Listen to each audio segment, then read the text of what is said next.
As primeiras visitas.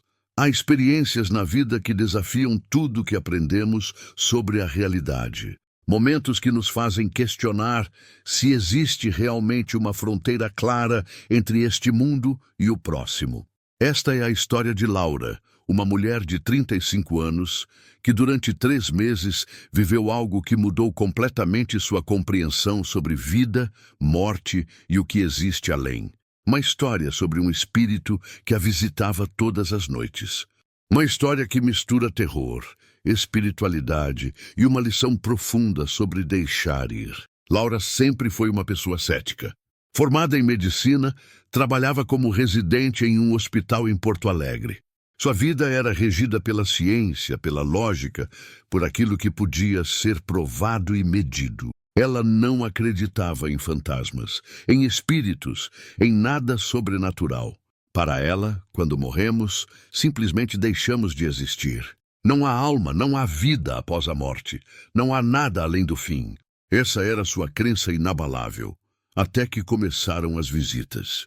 Era março de 2019, quando Laura se mudou para um apartamento novo. Era um prédio relativamente antigo, construído nos anos 1980, no bairro Bonfim. O apartamento era espaçoso, bem iluminado durante o dia, com 2 quartos, sala ampla e uma varanda que dava para a rua. O aluguel era razoável e a localização era perfeita, perto do hospital onde trabalhava. Laura estava animada com a mudança. Era seu primeiro apartamento sozinha, sem colegas de quarto, sem família. Independência total. Os primeiros dias foram normais. Ela organizou suas coisas, decorou ao seu gosto minimalista, comprou plantas para dar vida ao espaço. Trabalhava turnos longos no hospital, chegava cansada, jantava algo rápido e caía na cama exausta. Dormia profundamente, aquele sono pesado de quem trabalha demais. Mas na 6ª noite no apartamento algo mudou. Laura acordou de madrugada com uma sensação estranha. Olhou para o relógio digital na mesinha de cabeceira. 3h13 da manhã. Havia algo diferente no quarto. A temperatura estava mais fria, consideravelmente mais fria. Ela podia ver sua própria respiração formando pequenas nuvens de vapor no ar. Estranho, pensou. O aquecedor está ligado, mas não era apenas o frio. Havia uma presença. Laura não sabia explicar, mas sentia que não estava sozinha. Que havia alguém ali, no quarto, com ela. Seu coração começou a bater mais rápido. Ela se forçou a olhar ao redor, seus olhos se ajustando à penumbra. E então ela viu. No canto do quarto, perto da janela, havia uma figura. Era translúcida, quase como se fosse feita de névoa, mas definitivamente tinha forma humana. Era uma mulher. Laura podia ver isso pelos contornos, pela forma como a figura se mantinha, pela silhueta do que parecia ser um vestido longo. A figura estava completamente imóvel, apenas observando Laura na cama. O medo tomou conta dela de uma forma visceral. Seu corpo ficou paralisado, incapaz de se mover. Ela queria gritar, mas nenhum som saía de sua garganta.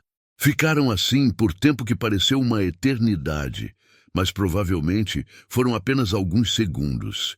Laura observando a figura observando Laura. Então, tão subitamente quanto havia aparecido, a figura começou a desvanecer. Ficou cada vez mais translúcida, cada vez menos definida, até desaparecer completamente. A temperatura do quarto voltou ao normal instantaneamente. Laura ficou deitada, tremendo, seu coração martelando contra as costelas, suor frio escorrendo por sua testa. Foi um sonho, ela tentou se convencer. Eu ainda estava meio dormindo. Foi apenas um sonho vívido. Mas ela sabia que não era. Ela estava completamente acordada. Tinha visto aquilo com seus próprios olhos. Laura acendeu todas as luzes do apartamento e passou o resto da noite no sofá da sala, com a televisão ligada, incapaz de voltar ao quarto. Pela manhã, exausta e confusa, ela tentou racionalizar o que tinha acontecido. Tinha que haver uma explicação lógica. Talvez fosse alucinação causada por estresse e falta de sono. Ela estava trabalhando turnos de 36 horas no hospital, dormindo mal, comendo pior. Seu corpo estava exausto, sua mente esgotada. Era isso. Tinha que ser isso. Ela passou o dia tentando não pensar no assunto. Mas quando a noite chegou, o medo voltou. Ela não queria dormir no quarto. A ideia a apavorava, mas não podia dormir no sofá para sempre. Não seja ridícula, ela disse a si mesma. Você é médica. Você é uma mulher racional. Não existe fantasma. Reunindo toda a sua coragem, Laura foi para a cama. Deixou a luz do corredor acesa, porta do quarto entreaberta. Demorou horas para pegar no sono, cada ruído a fazendo pular de susto. Mas, eventualmente, a exaustão venceu e ela adormeceu. E acordou novamente às 3h13 da manhã, exatamente no mesmo horário, e ela estava lá, a figura feminina, no mesmo canto, observando. Desta vez, Laura conseguiu se mover. Ela acendeu a luz da cabeceira rapidamente. A figura desapareceu instantaneamente, como se a luz a tivesse dissolvido. Laura ficou sentada na cama, abraçando os joelhos, chorando. Estava apavorada, completamente apavorada. Pela primeira vez em sua vida adulta, ela se sentiu como uma criança assustada com monstros no escuro. Mas isso não era um monstro imaginário, isso era real. Ela tinha visto 2 vezes. No dia seguinte, Laura procurou informações sobre o apartamento. Conversou com o zelador do prédio, um senhor de 60 anos, que trabalhava ali há décadas. Seu João, o senhor sabe alguma coisa sobre o apartamento 304? Alguma história estranha? Seu João a olhou de forma curiosa. Por que pergunta? Laura hesitou. Não queria parecer louca. Ah, só curiosidade. Sabe como é prédio antigo, sempre tem histórias. Seu João ficou em silêncio por um momento. Depois disse baixinho. Teve uma moça que morou lá uns 5 anos atrás. Ela se matou no quarto, enforcamento. Laura sentiu seu estômago revirar. Como ela era, a moça? Jovem, uns 20 e poucos anos. Magra, cabelo comprido, sempre muito quieta, meio triste. Ninguém sabia muito sobre ela. E ela morreu no quarto? Laura mal conseguia acreditar que estava fazendo essas perguntas. Sim, foi o vizinho que descobriu. Sentiu o cheiro depois de alguns dias. Coitada da menina, tão jovem. Laura agradeceu e subiu de volta ao apartamento, suas pernas tremendo. Agora ela sabia. Sabia quem era aquela figura. Era ela. A moça que tinha se matado, que tinha morrido naquele quarto. Naquele mesmo quarto onde Laura dormia. A noite chegou novamente e com ela o terror. Laura considerou ir para um hotel, mas alguma parte dela se recusava a fugir. Ela era médica, lidava com a morte profissionalmente. Não podia deixar que isso a dominasse. Decidiu fazer algo diferente. Se a figura ia aparecer de qualquer forma, talvez fosse melhor estar preparada. Laura colocou uma câmera do celular em modo de gravação noturna, direcionada para o canto onde a figura sempre aparecia. Depois deitou-se, forçando-se a fechar os olhos. Como um relógio, às 3h13 da manhã, Laura acordou. Sentiu o frio invadir o quarto. E, sem abrir os olhos completamente, observou através das pálpebras semicerradas. A figura estava lá novamente. Mas desta vez, Laura a observou com mais atenção, tentando controlar seu medo. A mulher, porque era definitivamente uma mulher, parecia ter entre 20 e 25 anos.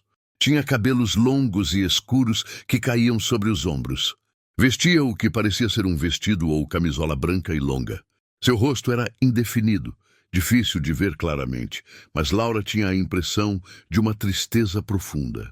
A figura não fazia nada ameaçador, apenas estava ali, no canto, olhando na direção da cama. Laura reuniu toda a sua coragem e fez algo que nunca imaginou que faria. Ela falou: "Quem é você? O que você quer?" Sua voz saiu trêmula, mas audível.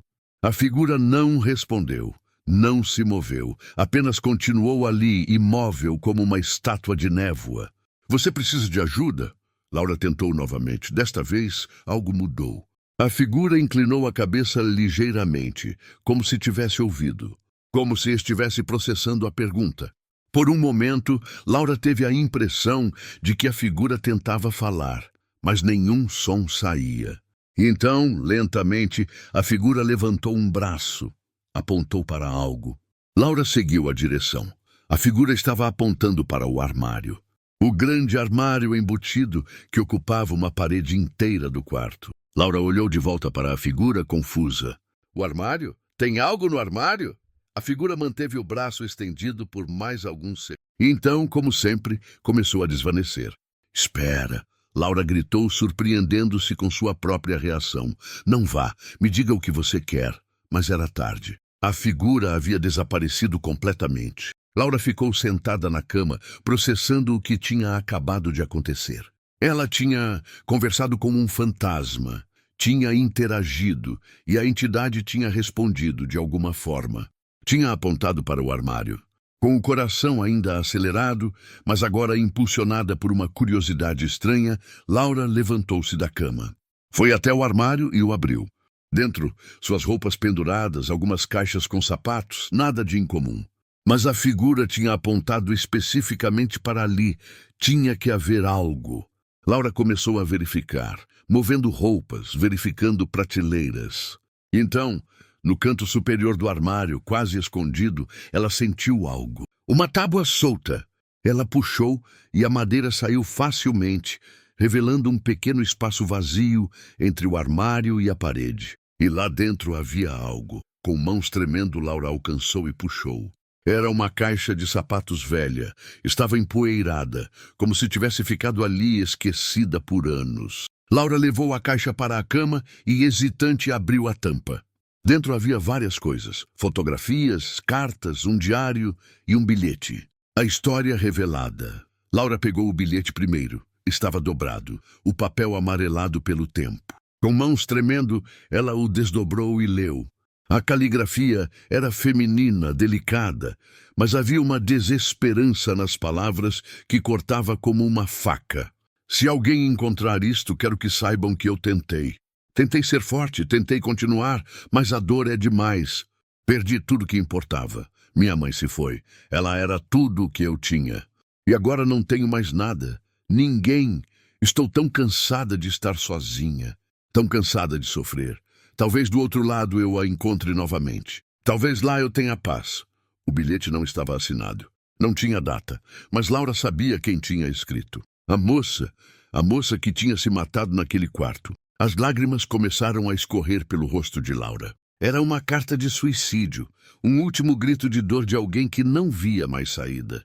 Laura colocou o bilhete de lado e pegou as fotografias. Havia cerca de 20. Todas parecendo ter sido tiradas ao longo de vários anos. Mostravam uma menina que crescia, tornava-se adolescente e depois jovem adulta. Em todas as fotos havia outra mulher, mais velha, claramente a mãe. As fotos mostravam momentos felizes, aniversários, viagens à praia, formaturas escolares. Mãe e filha abraçadas, sorrindo. Era possível ver o amor profundo que existia entre elas. Na última foto da sequência, a jovem mulher estava sozinha. Parecia ter uns 20 anos. Seu sorriso era forçado, havia uma tristeza em seus olhos. Laura virou a foto. No verso, escrito à mão, 6 meses depois. Ainda não consigo acreditar que você se foi, mãe. Não sei como viver sem você. Laura entendeu. A mãe tinha morrido. E a filha, incapaz de lidar com a perda, tinha eventualmente tirado a própria vida. Laura então pegou o diário. Era um caderno simples, de capa dura azul, já bastante usado. Ela o abriu na primeira página. Meu nome é Sofia. Tenho 18 anos. Este diário foi presente da minha mãe. Ela disse que escrever ajuda a organizar os pensamentos, a processar sentimentos. Vou tentar. Laura folheou as páginas. Eram entradas datadas ao longo de 4 anos. No início, eram anotações alegres sobre o dia a dia, sobre planos para o futuro, sobre a faculdade que Sofia queria fazer. Mas então as entradas mudavam de tom. Começavam a falar sobre a doença da mãe. Mãe foi diagnosticada com câncer hoje, estágio avançado. Os médicos não dão muita esperança. Mas ela vai lutar. Nós vamos lutar. Ela não pode me deixar. Não pode. As entradas seguintes eram de uma jovem tentando ser forte, cuidando da mãe doente, equilibrando o trabalho e cuidados, tentando manter a esperança. Mãe está cada dia mais fraca. Ela quase não come mais. A dor é terrível. Eu me sinto tão impotente. Queria poder tirar a dor dela, colocar em mim. Daria qualquer coisa para que ela ficasse bem. E então vinha a entrada final sobre a mãe. Ela se foi hoje, às 3h13 da manhã. Eu estava segurando sua mão. Ela abriu os olhos pela última vez, me olhou, tentou sorrir. Disse: "Eu te amo, Sofia, seja feliz." E então, ela simplesmente se foi. O monitor começou a apitar. E minha mãe, minha melhor amiga, minha única família, não estava mais aqui. Laura olhou para o relógio, 3h13 da manhã. O mesmo horário em que Sofia acordava todas as noites. O mesmo horário em que a mãe tinha falecido. Laura continuou lendo. As entradas posteriores eram de uma pessoa perdida, afundando em depressão. Faz 3 meses, a dor não passa, não diminui, só piora. Cada dia é um esforço imenso. Ir trabalhar, fingir que estou bem, voltar para este apartamento vazio. Não sei para que continuo, não há mais propósito. Faz 6 meses, ainda acordo às 3h13 toda noite. É como se meu corpo lembrasse. Como se ainda estivesse lá, naquele quarto de hospital, segurando a mão dela, sentindo-a ir embora. Tento voltar a dormir, mas não consigo. Fico apenas deitada, lembrando. Faz 1 ano, todos dizem que deveria estar melhorando. Que o tempo cura, mas não cura. A dor está aqui, pesada no meu peito todos os dias. Eu sorrio, finjo, mas por dentro estou morta, tão morta quanto ela. Faz 18 meses, não aguento mais. Não consigo mais fingir. Não consigo mais continuar. Mãe, se você está em algum lugar, por favor, me perdoe. Mas eu preciso ir. Preciso encontrar você. Preciso estar com você novamente. Porque aqui sem você não é vida, é apenas existir. Eu não quero apenas existir. A última entrada era de 1 semana antes daquela. Sofia tinha planejado. Tinha deixado o diário, as fotos, o bilhete escondidos no armário. E então tinha posto fim à sua própria vida. Laura fechou o diário, lágrimas escorrendo livremente agora. Ela entendeu. Sofia não estava presa ali por raiva ou vingança. Estava presa pela dor. Pela dor que não tinha conseguido processar. Pela perda que não tinha conseguido aceitar. Estava presa no momento de seu maior desespero, revivendo-o todas as noites às 3h13. O horário em que sua mãe tinha partido. Laura olhou para o relógio. Eram 4 da manhã. A figura não havia retornado naquela noite, não desde que tinha apontado para o armário. Sofia tinha conseguido comunicar o que precisava. Tinha guiado Laura até sua história, até sua dor. Mas por quê? O que ela queria? Laura passou os dias seguintes em uma espécie de transe. Trabalhava no hospital mecanicamente, sua mente sempre voltando para Sofia. Para a moça que tinha morrido no apartamento onde agora vivia. Ela pesquisou mais, descobriu o nome completo, Sofia Martins. 23 anos quando faleceu, sem pai conhecido, apenas ela e a mãe. Descobriu que a mãe, Márcia Martins, tinha morrido de câncer de pâncreas aos 49 anos. E descobriu algo que a fez tomar uma decisão. A mãe estava enterrada em um cemitério no bairro vizinho, mas Sofia não estava. Seu corpo tinha sido cremado, as cinzas deixadas no crematório porque não havia ninguém para reclamá-las. Ninguém para dar-lhe um descanso adequado. Laura entendeu então. Sofia estava presa porque não tinha sido propriamente despedida. Porque suas cinzas estavam esquecidas em algum lugar, enquanto a mãe, que ela tanto amava, estava enterrada a poucos quilômetros de distância. Na noite seguinte, Sofia apareceu novamente, mas desta vez, Laura estava preparada. Não com medo, mas com determinação. Sofia, ela disse em voz clara assim que a figura apareceu. Eu sei quem você é. Eu li seu diário. Eu vi suas fotos. Eu sei sobre sua mãe. A figura ficou completamente imóvel. Laura continuou. Você está presa aqui, presa na sua dor. Mas eu posso ajudar. Eu posso fazer com que você finalmente encontre paz. Você quer isso? A figura lentamente acenou com a cabeça. Era um movimento sutil, mas inconfundível. Você quer estar com sua mãe, não é? Você quer finalmente descansar ao lado dela? Outro aceno. Laura sentiu lágrimas em seus olhos novamente. Eu vou fazer isso acontecer.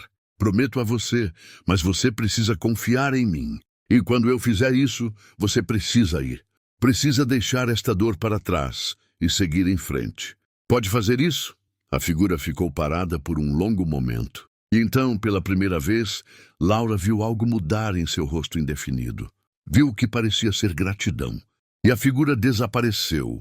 Não gradualmente como sempre, mas instantaneamente, como se um peso tivesse sido tirado. A libertação. Laura passou as semanas seguintes em uma missão.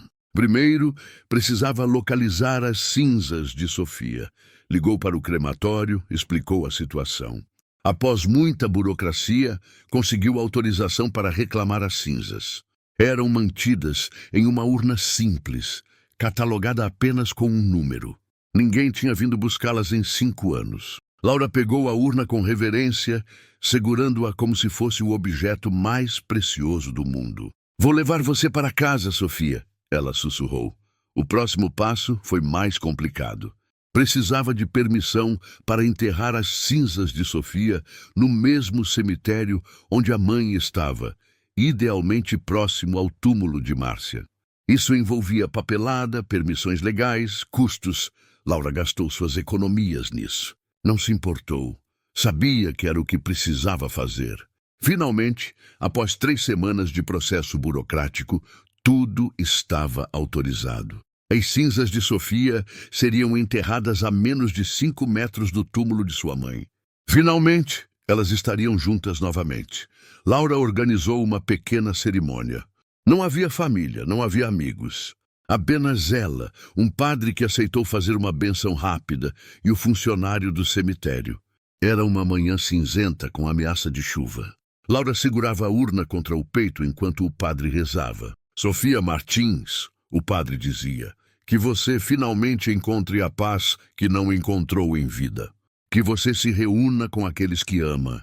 Que sua alma finalmente descanse." As cinzas foram colocadas em um pequeno jazigo. Laura havia encomendado uma lápide simples, mas digna. Sofia Martins, 1992-2016. Finalmente em paz, ao lado de quem ama. Quando a cerimônia terminou e Laura ficou sozinha diante dos 2 túmulos, ela falou baixinho: "Sofia, você estava tão perdida na sua dor que não conseguiu ver que havia outras formas de lidar com ela. Mas eu entendo o desespero. Sua mãe teria querido que você vivesse, que você fosse feliz. Mas agora, finalmente, vocês estão juntas. Espero que você encontre lá a paz que não encontrou aqui." Laura colocou flores em ambos os túmulos. Rosas brancas, o tipo que Sofia havia mencionado em seu diário como as favoritas de sua mãe. Naquela noite, Laura dormiu melhor do que tinha dormido em semanas. Não acordou às 13h13. Dormiu profundamente até seu despertador tocar às 7 da manhã. O quarto estava com temperatura normal. Não havia sensação de presença. Sofia tinha partido, mas Laura ainda não tinha certeza absoluta até alguns dias depois. Era uma tarde de sábado quando aconteceu. Laura estava lendo no sofá quando sentiu algo. Não era a presença pesada e triste de antes. Era algo diferente. Algo leve, quase como uma brisa suave. Ela olhou para cima e viu, por uma fração de segundo, a figura de Sofia. Mas era diferente. Não era a aparição sombria e triste das noites anteriores. Era luminosa, quase radiante, e estava sorrindo. Era um sorriso de gratidão, de paz, de despedida. E ao lado dela, Laura podia jurar que via outra figura. Uma mulher mais velha, também luminosa, com o braço ao redor dos ombros de Sofia. Márcia, mãe e filha finalmente reunidas, e então, num piscar de olhos, ambas desapareceram. Mas Laura não sentiu medo ou tristeza, sentiu paz. Sofia tinha partido, não estava mais presa, estava finalmente livre. Laura ficou naquele apartamento por mais 6 meses. Nunca mais houve visitas. Nunca mais acordou às 13h13. O apartamento se tornou apenas um apartamento, sem presenças, sem frio inexplicável, sem figuras nas sombras. Mas Laura não era mais a mesma. A experiência com Sofia tinha mudado fundamentalmente suas crenças sobre vida e morte. Ela tinha sido forçada a confrontar algo que a ciência não podia explicar. E tinha aprendido que havia mais entre o céu e a terra do que sonhava sua filosofia. Ela começou a estudar espiritualidade. Leu sobre vida após a morte, sobre almas presas entre mundos, sobre energia e consciência. Não abandonou a ciência, mas aprendeu a conciliá-la com uma compreensão mais ampla da realidade. Percebeu que ambas podiam coexistir, que nem tudo precisa ser explicado ou provado para ser real. Laura também começou a trabalhar com pacientes terminais de forma diferente. Antes, focava apenas no aspecto físico da morte. Agora, conversava com eles sobre seus medos, sobre o que acontece depois, sobre deixar ir e estar em paz. Ajudou dezenas de famílias a processarem suas perdas de forma mais saudável. E sempre contava a história de Sofia como um alerta. Não deixem a dor os consumir, ela dizia. Não deixem que a perda os paralise. Quem partiu gostaria que vocês vivessem, que fossem felizes. Honrem a memória deles vivendo plenamente, não morrendo junto. Quando finalmente Laura se mudou do apartamento, fez questão de deixar algo para trás. Colocou uma pequena placa discreta ao lado da porta. Este foi o lar de Sofia Martins. Que ela descanse em paz. Anos depois, Laura visitava regularmente o túmulo de Sofia. Levava flores, limpava a lápide, conversava com ela como se fosse uma velha amiga. Olá, Sofia. Hoje tive um dia difícil no trabalho. Perdi um paciente jovem. Mas consegui ajudar a família a entender que não havia mais nada a fazer, que era hora de deixá-lo ir em paz. Acho que você ficaria orgulhosa. Laura se casou, teve filhos, e sempre contava para ele sobre Sofia, sobre a moça que ficou presa entre mundos, porque não conseguiu processar sua dor. Sobre como importante é pedir ajuda quando a tristeza fica pesada demais. Seus filhos cresceram sabendo que a morte não é o fim, mas uma transição. Que os que partimos continuam, de alguma forma, em algum lugar. E que, às vezes, muito raramente, eles conseguem voltar para terminar o que ficou incompleto. Laura nunca mais teve outra experiência paranormal. Sofia foi única. Mas ela sabia que, se acontecesse novamente, se outra alma perdida cruzasse seu caminho, ela saberia o que fazer. Ajudaria, porque todos merecem paz, todos merecem ser libertados de suas dores, todos merecem descansar. A história de Laura e Sofia se espalhou. Ela eventualmente a contou em um podcast sobre experiências paranormais. O episódio viralizou. Milhares de pessoas escreveram contando suas próprias experiências. Muitos tinham vivido algo similar, mas tinham medo de contar, medo de serem chamados de loucos.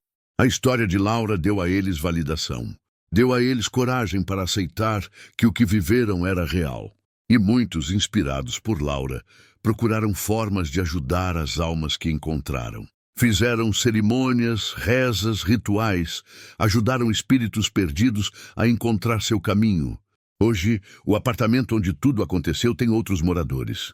Laura conversou com eles uma vez, anos depois. Perguntou discretamente se tinham notado algo em comum. Eles riram. Não, nada. É um apartamento tranquilo. Dormimos muito bem aqui. Laura sorriu. Bem estava. Sofia tinha realmente partido. Estava finalmente em paz. A lição que Laura aprendeu com Sofia é que a morte não é o final, mas também não deveria ser a obsessão. Que devemos honrar nossos mortos vivendo, não morrendo junto. Que a dor da perda é natural e necessária, mas não pode nos consumir. E que, às vezes, aqueles que partiram precisam de nós, tanto quanto nós precisamos deles. Sofia precisava de alguém que a escutasse, que entendesse sua dor, que a ajudasse a finalizar o que tinha ficado incompleto. E Laura, a médica cética, foi escolhida para essa missão. Por que ela? Laura se perguntava isso frequentemente. E chegou à conclusão de que talvez fosse exatamente por causa de seu ceticismo.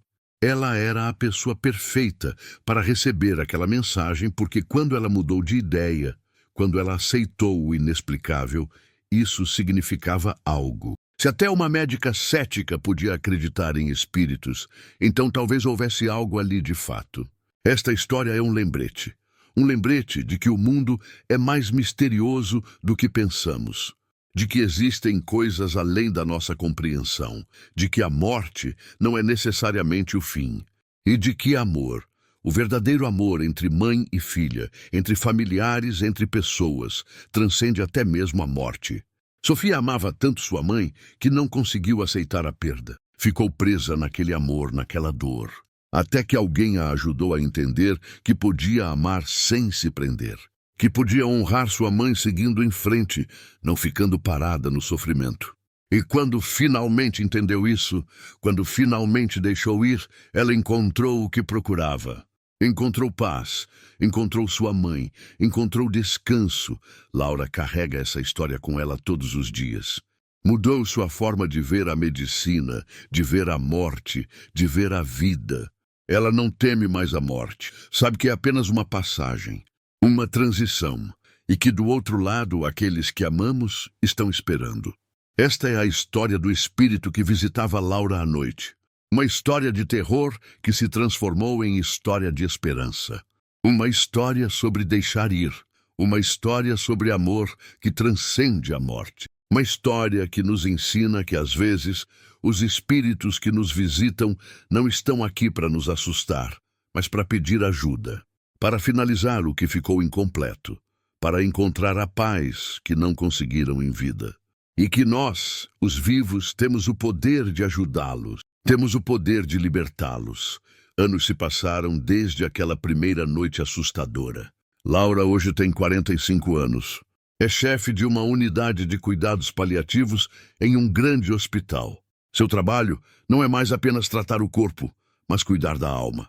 Ela ajuda pacientes a enfrentarem a morte com dignidade. Ajuda famílias a processarem o luto de forma saudável. E sempre, sempre, ela conta a história de Sofia. Não como uma história de fantasmas para assustar, mas como uma lição de vida e morte. Sofia me ensinou, Laura diz em suas palestras, que a morte é apenas uma porta, e que o amor é a chave que abre essa porta. Ela ficou presa porque seu amor pela mãe se transformou em dor tão profunda que não conseguia ver além dela. Mas quando finalmente conseguiu transformar essa dor novamente em amor puro, quando conseguiu honrar a memória de sua mãe sem se prender ao sofrimento, ela foi livre para atravessar essa porta. As pessoas que ouvem Laura sempre fazem a mesma pergunta. Você teve medo? E ela responde honestamente, sim. No início tive muito medo, mas então percebi que Sofia não era uma ameaça. Era uma alma perdida pedindo ajuda. E quando você entende isso, o medo se transforma em compaixão. Laura também aprendeu algo sobre si mesma através dessa experiência. Aprendeu que seu ceticismo era, na verdade, uma forma de medo. Medo de enfrentar a possibilidade de que a morte não fosse o fim. Porque se não fosse o fim, então havia responsabilidade. Responsabilidade sobre como vivemos, sobre como tratamos os outros, sobre o legado que deixamos. Quando eu não acreditava em nada além da morte, Laura explica, era mais fácil não pensar em consequências. Quando você morre, acabou, não importa como você viveu. Mas agora eu sei que continua. De alguma forma continua. E isso muda tudo. Laura também se tornou uma espécie de consultora não oficial para pessoas que passam por experiências paranormais. Elas a procuram, contam suas histórias, pedem conselhos. E ela sempre dá o mesmo conselho que daria para Sofia se tivesse a chance. Não tenha medo. Tente entender o que a presença quer. E se puder, ajude. Porque provavelmente, seja lá o que for, está pedindo ajuda. Muitas das pessoas que Laura aconselha descobrem que, assim como Sofia, as presenças em suas casas são almas presas que precisam de algo específico. Uma despedida adequada, um pedido perdoado, uma mensagem entregue. E quando esses pedidos são atendidos, as presenças partem. A paz é restaurada. Um dos casos mais marcantes que Laura ajudou a resolver foi o de uma família que estava sendo aterrorizada por uma presença agressiva. Objetos se moviam, portas batiam, havia gritos durante a noite. A família estava prestes a abandonar a casa.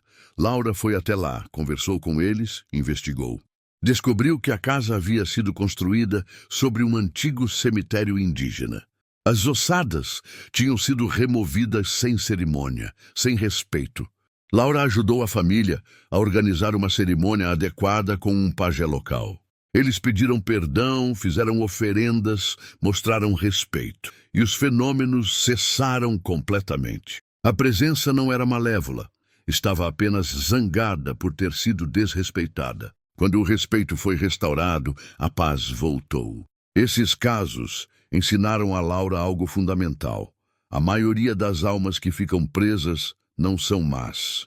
São apenas almas que sofreram alguma injustiça, alguma dor não resolvida, algum assunto inacabado. E elas se manifestam não para assustar, mas para chamar atenção. Para que alguém finalmente as ouça, as veja, as ajude. Sofia foi a primeira, mas não foi a única. E provavelmente não será a última. Laura mantém o diário de Sofia guardado em um lugar especial em sua casa. Às vezes, quando está tendo um dia difícil, quando perde um paciente jovem, quando vê famílias destruídas pela dor da perda, ela pega o diário e lê. E é lembrada de por que faz o que faz. É lembrada da importância de ajudar as pessoas a processarem a dor antes que ela se torne destrutiva. Se Sofia tivesse tido apoio adequado, Laura reflete, se alguém tivesse realmente a ajudado a processar a perda de sua mãe, talvez ela não tivesse tomado aquela decisão terrível. Talvez ela ainda estivesse aqui, vivendo, amando, sendo feliz. Essa reflexão levou Laura a criar um grupo de apoio gratuito para pessoas em luto. Reúnem-se semanalmente, compartilham suas dores, suas memórias, seus medos.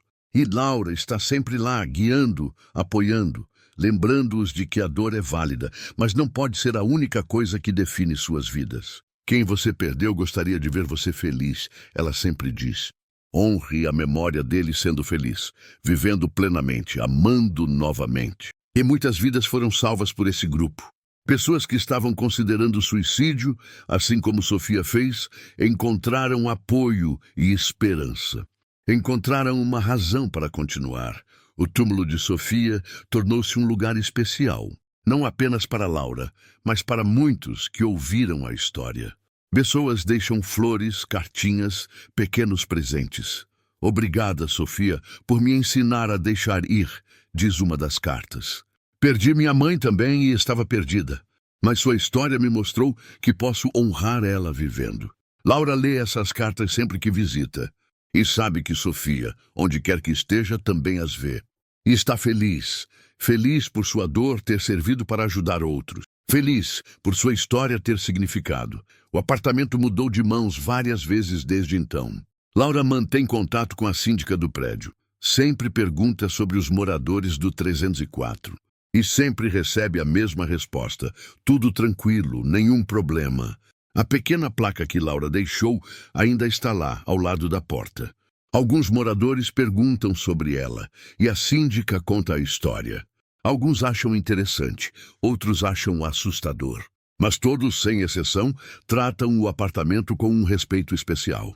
Sabem que alguém sofreu ali, alguém morreu ali, mas também sabem que essa alma encontrou paz. Há algo reconfortante nisso. Saber que até mesmo as almas mais perdidas podem encontrar seu caminho de volta para casa. Laura hoje ensina em uma faculdade de medicina. Tem uma disciplina optativa chamada Espiritualidade e Medicina. Muitos professores riram quando ela propôs. Isso não é ciência, disseram. Mas Laura insistiu. Não é ciência no sentido tradicional, ela argumentou, mas é real para muitos pacientes. E se queremos tratá-los de forma holística, precisamos entender e respeitar suas crenças. A disciplina foi aprovada e, surpreendentemente, tornou-se uma das mais populares.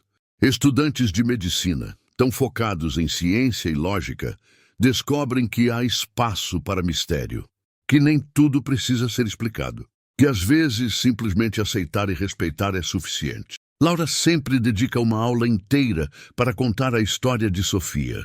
Os alunos ficam fascinados. Alguns são céticos, assim como ela foi.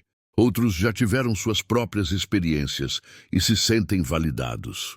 Mas todos saem da aula com uma compreensão mais profunda sobre morte, luto e a importância de ajudar as pessoas a processarem suas perdas. Um dos ex-alunos de Laura a procurou anos depois. Professora, você se lembra da história de Sofia? Aquela aula mudou minha vida. Eu estava considerando me especializar em cirurgia, algo bem técnico. Mas depois daquela aula, decidi fazer psiquiatria. Agora trabalho especificamente com pacientes em luto. E ajudo muitas pessoas a não seguirem o caminho que Sofia seguiu. Laura abraçou o jovem médico com lágrimas nos olhos. Esse era o legado de Sofia. Mesmo na morte, mesmo após anos, ela continuava salvando vidas. Continuava fazendo diferença. Esta história também levantou debates sobre saúde mental, especialmente sobre suicídio e depressão. Laura se tornou uma ativista nessa área. Fala abertamente sobre como Sofia poderia ter sido salva se tivesse procurado ajuda, se tivesse tido acesso à terapia adequada, se a sociedade não estigmatizasse tanto problemas de saúde mental. Sofia não era fraca. Laura sempre enfatiza. Ela estava doente. Depressão é uma doença, não uma falha de caráter. E como qualquer doença, pode ser tratada, mas apenas se pedirmos ajuda. Quantas pessoas hoje evitam o caminho que Sofia tomou por causa dessa história? Quantas procuram terapia? Quantas ligam para linhas de apoio? Quantas falam com amigos e familiares sobre sua dor ao invés de guardá-la até que seja tarde demais? O número é impossível de calcular. Mas Laura sabe que é significativo, porque recebe mensagens constantemente. Sua história me salvou. Eu estava planejando terminar tudo, mas a história de Sofia me fez reconsiderar. Procurei ajuda por causa de você.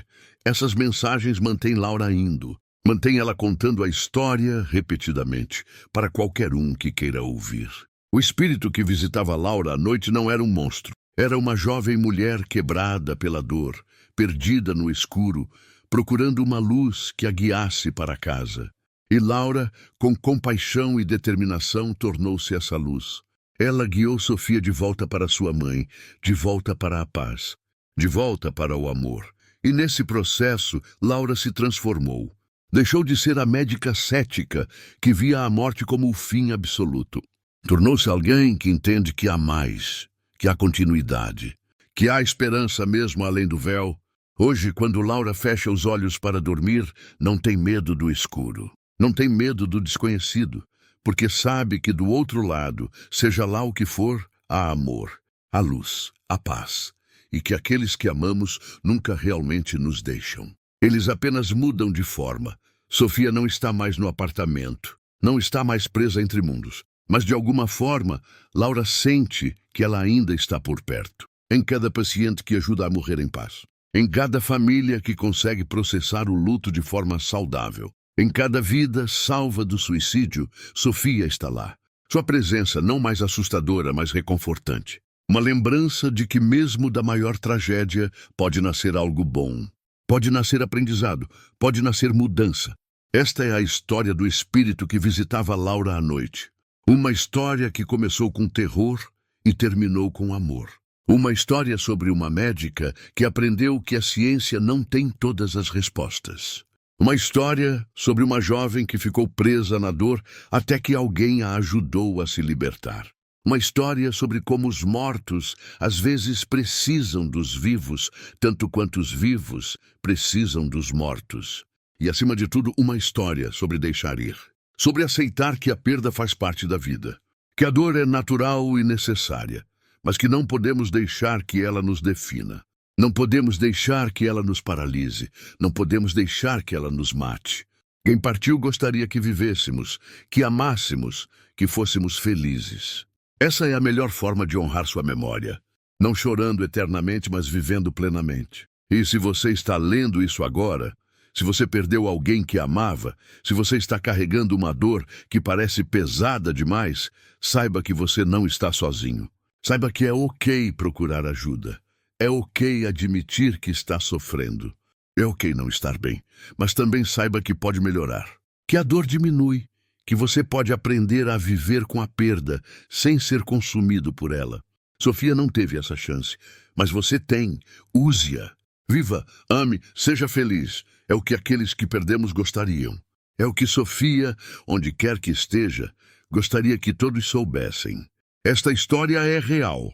Laura é real. Sofia foi real. E a lição é eterna. A vida é preciosa. Não a desperdice presa no passado. Não a desperdice em dor que não leva a lugar nenhum. Viva. Verdadeiramente, completamente viva. Porque a vida é curta. E quando chegar o momento de atravessar aquela porta, de fazer aquela transição, você quer poder olhar para trás sem arrependimentos. Quer poder dizer que viveu plenamente, que amou profundamente, que fez diferença.